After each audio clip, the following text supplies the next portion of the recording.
एक सफाई कर्मचारी उसकी पत्नी को पढ़ा लिखा कर एसडीएम बनाता है और एसडीएम बनने के बाद में वही पत्नी कहती है कि अब मैं तुम्हारे साथ नहीं रहना चाहती, मुझे तलाक चाहिए। एक सफाई कर्मचारी की कितनी सैलरी होगी उससे आप अंदाज़ा लगा सकते हैं। उसके बावजूद वो 2010 से लेकर 2015 तक यानी 5 साल तक उसको पढ़ाता है, लिखाता है और उसको ऑल इंडिया में 16वीं रैंक प्राप्त होती है और वो एसडीएम बनती है। उसके बाद में वो पत्नी उसकी कहती है कि अब मैं तुम्हारे साथ नहीं रहना चाहती, अब मुझे तलाक चाहिए। क्या है पूरी कहानी, इस कहानी को अंत तक जरूर देखिएगा। नमस्कार, मेरा नाम है मोहन अहिरवार और आप देख रहे हैं खबर तमरी इंडिया का यूट्यूब चैनल। दोस्तों, चैनल पर पहली बार आए हैं तो चैनल को सब्सक्राइब जरूर कर लीजिएगा और बेल आइकन यानी घंटे के बटन को आप ज़रूर दबा दीजिएगा, जिससे कि आने वाले हर वीडियो हमारे आपको मिलते रहें। दोस्तों, आज की जो सच्ची घटना है ये प्रयागराज की है। प्रयागराज में एक सफाई कर्मचारी अपनी पत्नी को पढ़ाता है, लिखाता है, एसडीएम बनाता है और वही पत्नी अब कहती है कि अब मैं तुम्हारे साथ नहीं रहना चाहती। कहानी स्टार्ट होती है उत्तर प्रदेश के आजमगढ़ से। यहाँ पर एक लड़का 2009 में इस लड़के की सफाई करने में यानी सफाई कर्मचारी में इसकी जॉब लगती है 2009 में और जॉब लगने के 1 साल बाद ही बनारस की एक लड़की से इसकी शादी होती है।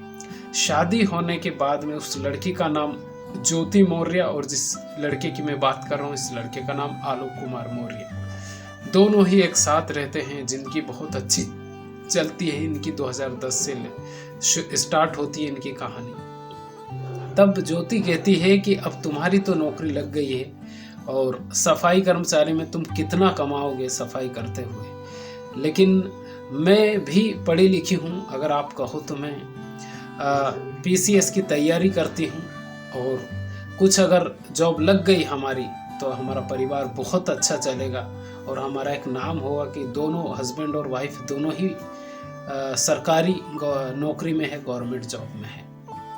तो ये जो आलोक कुमार मौर्य है ये कहता है कि जो तुम्हारा सपना है वही मेरा सपना है। फिल्म आपने देखी होगी अमिताभ बच्चन साहब की, फिल्म का नाम है सूर्यवंशम। उस फिल्म में जो अमिताभ बच्चन साहब बिल्कुल अनपढ़ रहते हैं, उनको ज़्यादा कुछ समझ नहीं होती है और उनकी जो पत्नी बनती है वो पढ़ी लिखी होती है और यूपीएससी की तैयारी कर रही होती है, लेकिन उसके बावजूद वो पत्नी जो हीरोइन होती है वो उनसे शादी करने के लिए तैयार होती है। सेम स्टोरी यहाँ पर है, लेकिन उसमें अमिताभ बच्चन साहब धोखा नहीं देते हैं और यहाँ पर जो कुछ भी होता है वो आपके सामने मैं रख रहा हूँ और जो कुछ भी हो रहा है अभी तो बहुत सारे आरोप प्रत्यारोप चल ही रहे हैं।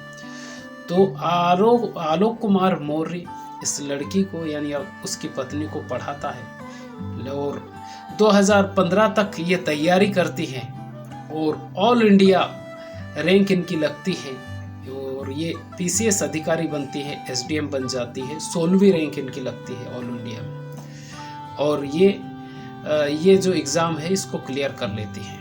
और इसका जो श्रेय होता है 2015 में ये इनके ससुर को, ये जो ज्योति मौर्य है इनके ससुर को, उसके हस्बैंड को देती है कि इन्हीं की वजह से मैं जो कुछ भी हूँ इन्हीं की वजह से।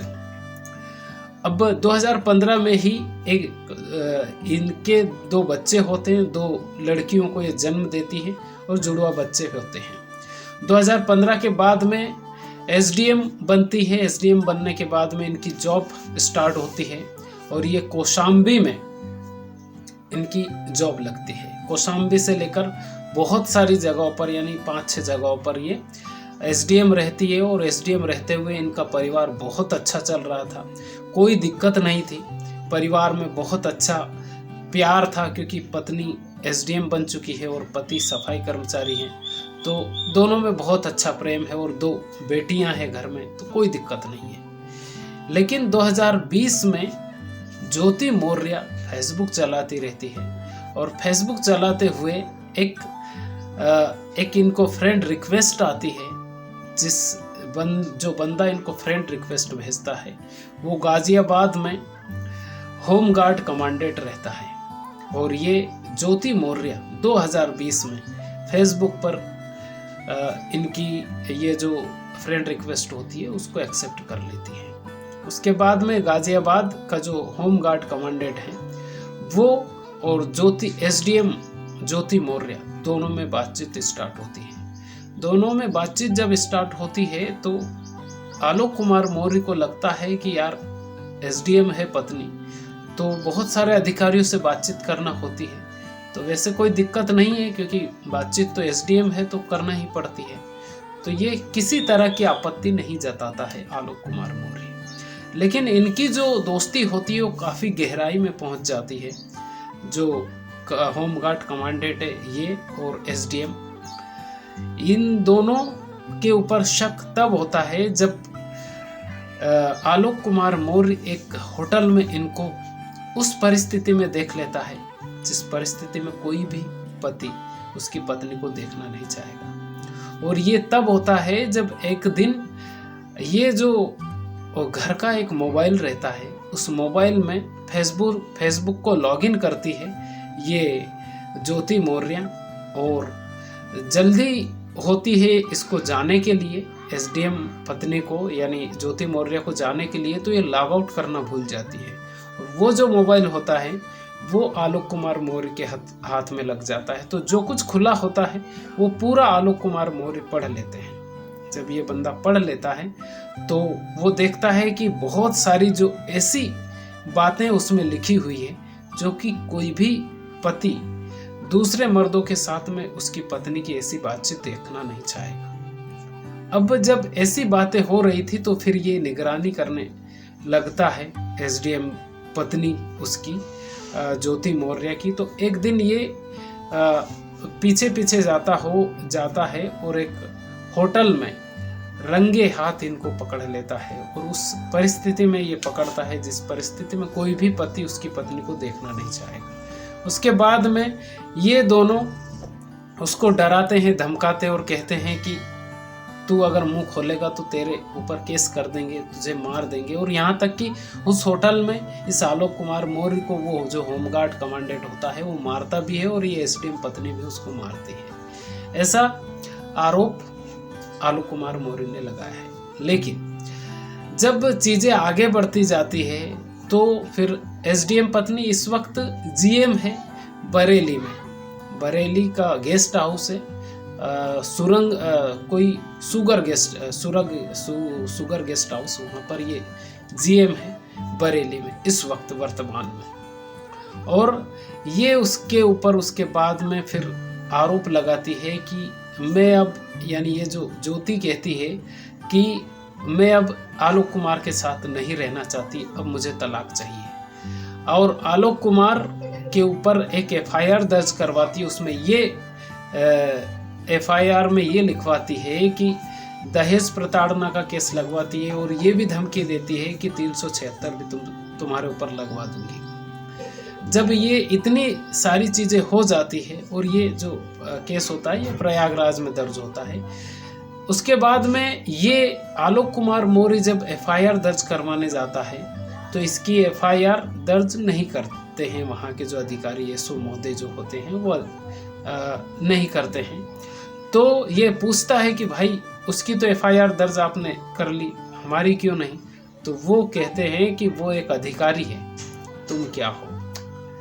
और उसके बाद में फिर ये जो आलोक कुमार मौर्य है ये अब उत्तर प्रदेश के मुख्यमंत्री आदरणीय योगी आदित्यनाथ साहब के पास भी गुहार लगाने के लिए जाता है और वो जो होमगार्ड कमांडेंट है उसकी भी शिकायत करता है उसके बड़े अधिकारियों से। तो ये एक ऐसा केस अभी जांच पड़ताल चल रही है और इसने ऐसे ऐसे आरोप लगाए हैं उसके ऊपर कि ये रिश्वत लेती है, हर महीने का हिसाब रखती है, वो लिखती है और पूरा ब्यौरा इसने कच्चा चिट्ठा जितना भी था पूरा उसकी पत्नी का खोल दिया है।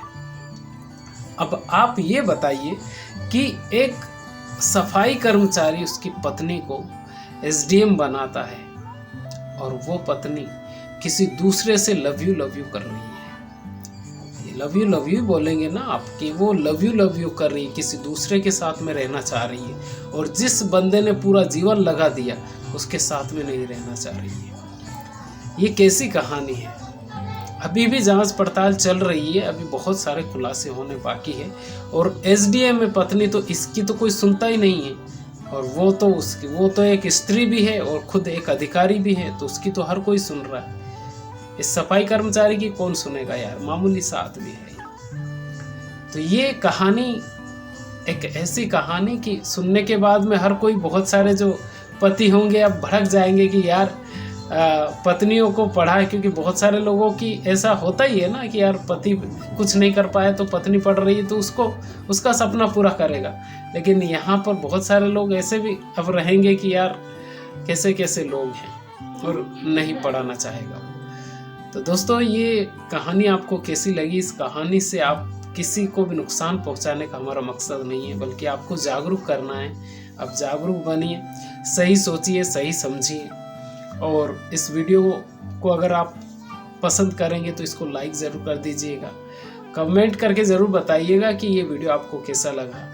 और चैनल पर पहली बार आए हैं तो चैनल को सब्सक्राइब जरूर कर लीजिएगा। खुश रहिए, अपने माता पिता का ख्याल रखिए। अगर आपके घर में आपके दादा दादी हो तो उनके साथ आप 24 घंटे में 1 घंटा ज़रूर बैठिए, क्योंकि वो आपको वो नॉलेज दे सकते हैं जो किसी भी यूनिवर्सिटी में आपको सीखने के लिए नहीं मिलेगा। खुश रहिए, अपने माता पिता का ख्याल रखिए। बहुत बहुत धन्यवाद।